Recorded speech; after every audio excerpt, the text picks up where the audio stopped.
पुराने किले मौत, हादसों, अतीत और रूहों का एक अपना अलग ही संबंध और संयोग होता है। ऐसी कोई जगह जहां मौत का साया बनकर रूहें घूमती हो, उन जगहों पे इंसान अपने डर पर काबू नहीं कर पाता है और एक अजीब दुनिया के सामने, जिसके बारे में उसे कोई अंदाजा नहीं होता है, अपने घुटने टेक देता है। दुनिया भर में कई ऐसे पुराने किले हैं जिनका अपना एक अलग ही काला अतीत है और वहाँ आज भी रूहों का वास है। दुनिया में ऐसी जगहों के बारे में लोग जानते हैं, लेकिन बहुत ही कम लोग होते हैं जो इन्हें रूबरू होने की हिम्मत रखते हैं। जैसे हम दुनिया में अपने हो या ना हो की बात पर विश्वास करते हैं, वैसे ही हमारे दिमाग के कोने में इन रूहों की दुनिया के होने का भी आभास होता है। ये दिग्गर बात है कि कई लोग दुनिया के सामने इसे मानने से इनकार करते हो, लेकिन अपने तर्कों से आप सिर्फ अपने दिल को तसल्ली दे सकते हैं, दुनिया के हकीकत को नहीं बदल सकते। कुछ ऐसे ही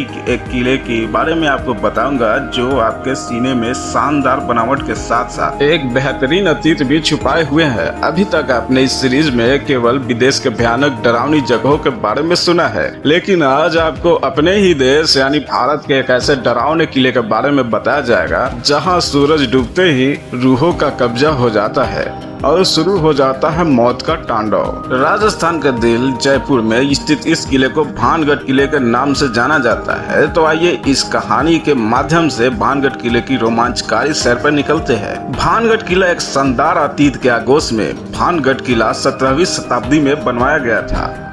इस किले का निर्माण मान सिंह के छोटे भाई राजा माधो सिंह ने करवाया था। राजा माधो सिंह उस समय अकबर के सेना में जनरल के पद पर तैनात थे। उस समय भानगढ़ की जनसंख्या तकरीबन 10,000 थी। भानगढ़ अलवार जिले में स्थित एक शानदार किला है जो बहुत ही विशाल आकार में तैयार किया गया है। चारों तरफ से पहाड़ों से घिरे इस किले में बेहतरीन शिल्प कलाओं का प्रयोग किया गया है। इसके अलावा इस किले में भगवान शिव, हनुमान आदि के बेहतरीन और अति प्राचीन मंदिर विद्यमान है। इस किले में कुल 5 द्वार है और साथ साथ एक मुख्य द्वार भी है। इस किले में दृढ़ और मजबूत पत्थरों का प्रयोग किया गया है जो अति प्राचीन काल से अपने यथास्थिति में पड़े हुए हैं। भानगढ़ किले पर काले जादूगर सिंधिया का सांप भानगढ़ किला जो दिखने में जितना शानदार है, उसका अतीत उतना ही भयानक है।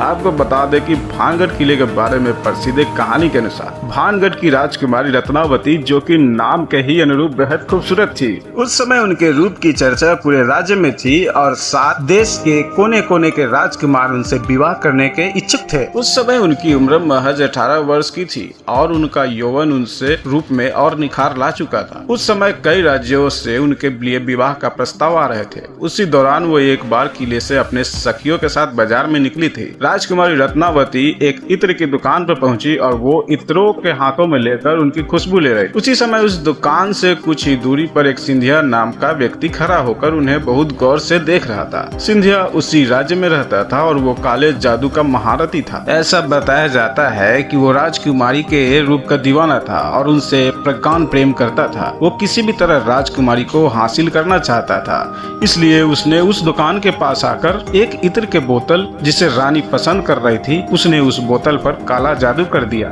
जो राजकुमार के वशीकरण के लिए किया था। क्या हुआ, राजकुमारी रत्नावती के साथ राजकुमारी रत्नावती ने उस इत्र के बोतल को उठाया, लेकिन उसे वही पास के एक पत्थर पर पटक दिया।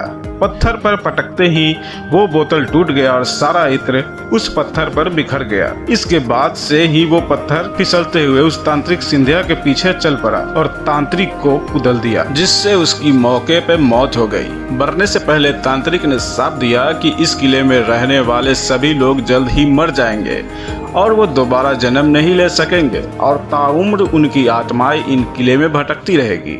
उस तांत्रिक के मौत के कुछ दिनों बाद ही भानगढ़ और अजबगढ़ के बीच युद्ध हुआ, जिसमें किले में रहने वाले सारे लोग मारे गए। यहाँ तक कि राजकुमारी रत्नावती भी उस सांप से नहीं बच सकी और उनकी भी मौत हो गई। एक किले में एक साथ इतने बड़े कत्लेआम के बाद वहाँ मौत की चीखें गूंज गई और आज भी उस किले में उनकी रूहें घूमती है। किले में सूर्यास्त के बाद प्रवेश निषेध फिलहाल इस किले के देखरेख भारत सरकार द्वारा की जाती है। किले के चारों तरफ आर्कियोलॉजिकल सर्वे ऑफ इंडिया की टीम मौजूद रहती है। यह इन्हें सख्त हिदायत दे रखा है कि सूर्यास्त के बाद इस इलाके में किसी भी व्यक्ति को रुकने के लिए मनाही है। इस किले में जो भी सूर्यास्त के बाद गया वो कभी वापस नहीं आया है। कई बार लोगों को रूहों ने परेशान किया और कुछ लोगों ने अपने जान से हाथ धो बैठे। किले में रूहों का कब्जा। इस किले में कत्लेआम किए गए लोगों की रूहें आज भी भटकती है। कई बार इस समस्या से रूबरू हुआ गया है।